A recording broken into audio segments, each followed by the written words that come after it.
नमस्कार दोस्तों, स्वागत है आपका लीगल गुरु में। दोस्तों, फिल्मों में आपने देखा होगा कि पुलिस जब किसी व्यक्ति को गिरफ्तार करने जाती है तो वह अपनी जमानत के आदेश पुलिस को दिखाता है और पुलिस उसे गिरफ्तार नहीं कर पाती है। आज हम जानेंगे कि गिरफ्तारी से पहले जमानत कैसे होती है। सीआरपीसी की धारा 438 क्या है, आइए देखते हैं।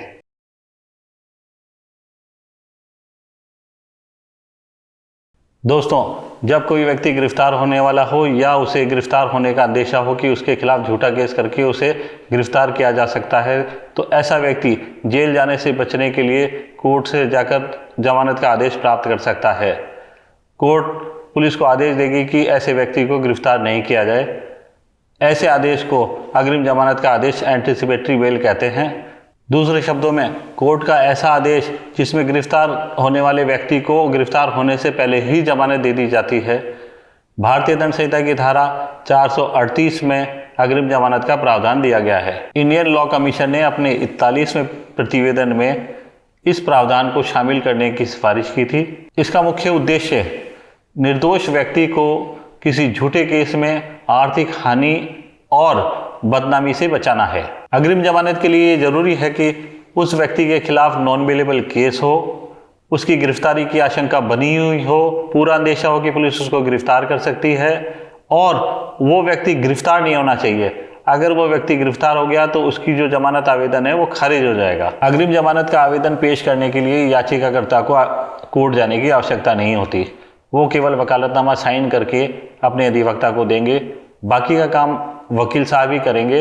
वकील साहब आवेदन तैयार करेंगे, आवेदन में लिखेंगे कि याचिकाकर्ता को झूठा फंसाया गया है और क्या उसकी रंजिश है, क्यों झूठा फंसाया गया है, उसके बारे में लिखेंगे। और अगर यदि याचिकाकर्ता को गिरफ्तार किया जाता है तो उसकी सामाजिक प्रतिष्ठा धूमिल हो जाएगी। इन सभी बातों का विवरण देते हुए आवेदन तैयार किया जाएगा और आवेदन के साथ एफआईआर की कॉपी लगाकर आवेदन कोर्ट में प्रस्तुत किया जाएगा। आवेदन को उसी जिला न्यायालय में पेश किया जाएगा जहां पर अपराध घटित हुआ है। आवेदन जिला न्यायालय यानी सेशन कोर्ट में भी पेश किया जा सकता है और हाई कोर्ट में भी पेश किया जा सकता है। लेकिन ज़्यादातर जो रेगुलर प्रैक्टिस में है वो ये है कि आवेदन पहले सेशन कोर्ट में पेश किया जाता है। अगर वहां से वो जमानत आवेदन खारिज हो जाता है उसके बाद हाई कोर्ट में पेश किया जाता है। जब अग्रिम जमानत का आवेदन पेश किया जाता है तो इसकी एक कॉपी लोक अभियोजक को दी जाती है। वो आईओ जो संबंधित अनुसंधान अधिकारी है उसके पास उसकी कॉपी भिजवाता है कि इस व्यक्ति की अग्रिम जमानत कोर्ट में लग रही है। उसके संबंधित केस डायरी तलब की जाती है। साथ ही साथ उस शिकायतकर्ता को भी सूचित किया जाता है ताकि उसे कोई ऐतराज या आपत्ति करना हो उस जमानत पर तो वो न्यायालय में पेश हो सकता है। शिकायतकर्ता भी कोर्ट में आकर अपनी आपत्ति दर्ज करा सकता है। कोर्ट जमानत आवेदन को सुनवाई करते समय अन्य बातों को ध्यान में रखते हुए इन पर भी विचार करेगा कि जो आवेदन करता है उसके खिलाफ अपराध किस प्रकार का है, आरोप की प्रकृति क्या है, अपराध की गंभीरता क्या है।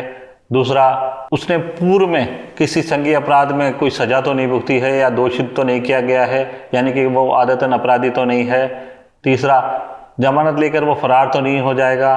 चौथा, जमानत के समय ये भी देखेगा कि जो शिकायत करता है उसने आवेदनकर्ता के खिलाफ इस उद्देश्य से तो रिपोर्ट दर्ज नहीं कराई कि ताकि आवेदनकर्ता को कोई नुकसान पहुंचा सके, उसे बदनाम कर सके। इन सभी बातों को ध्यान में रखकर आदेश पारित किया जाएगा। कोर्ट अगर संतुष्ट हो जाता है तो अग्रिम जमानत का आदेश स्वीकार कर लिया जाएगा। अग्रिम जमानत पर रिहा होने का मतलब आपकी स्वतंत्रता तो है, परंतु कोर्ट बेल बॉन्ड के साथ साथ कुछ शर्तें भी लगाती है।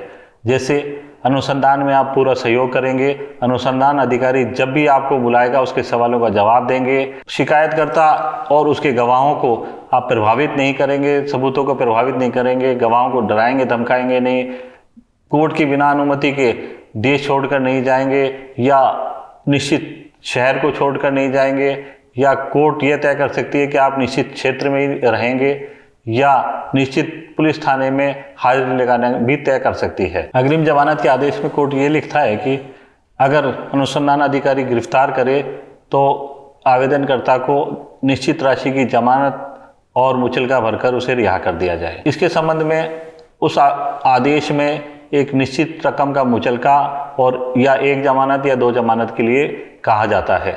आवेदनकर्ता को पुलिस थाने में उस आदेश की एक कॉपी लेकर और जितने जमानतियों के लिए कहा है उनके कागजात लेकर, चाहे प्रॉपर्टी के कागजात हों, चाहे ज़मीन के कागजात हों, चाहे किसी वाहन का रजिस्ट्रेशन हो, वो और उनकी आईडी लेकर अनुसंधान अधिकारी के पास जाना पड़ता है।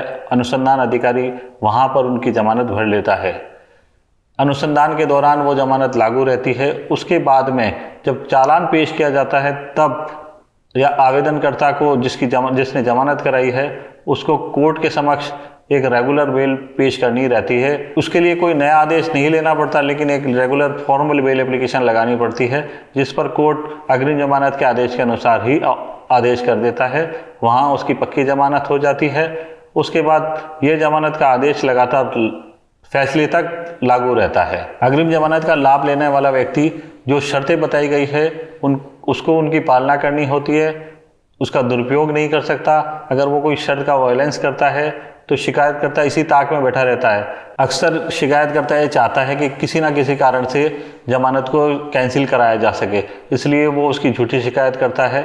इसलिए हमेशा जो आवेदन करता है उसको ये चाहिए कि जो शर्तें बताई गई है उसकी पूरी पालना करे और सावधान रहे, ताकि जो शिकायत करता है उसको किसी प्रकार का कोई मौका नहीं मिल सके।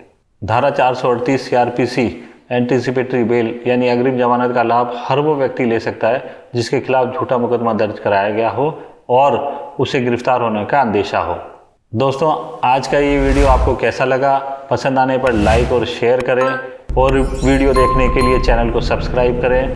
जय हिंद।